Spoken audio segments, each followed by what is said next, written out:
Zdravo drugari, evo nas u malo drugačijem okruženju i danas ćemo da se bavimo kreativnim radom. Već smo do sada pričali o tome kako nastaju senke i zašto nastaju senke.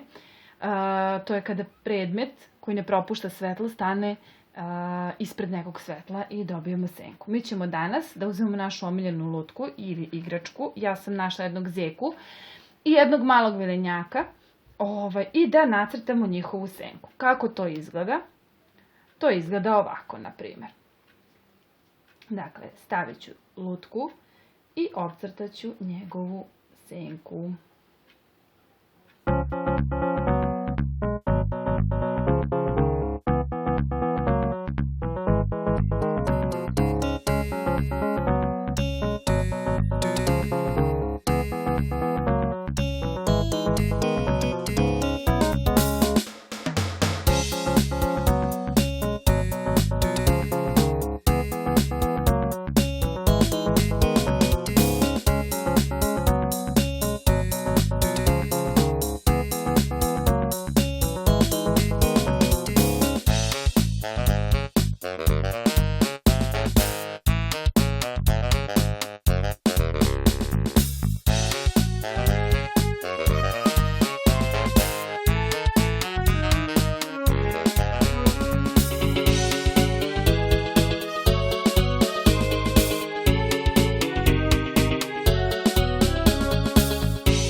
Ja sam izabrala da senku moje lutke obojim ovako, a vi možete da izaberete koji god način želite.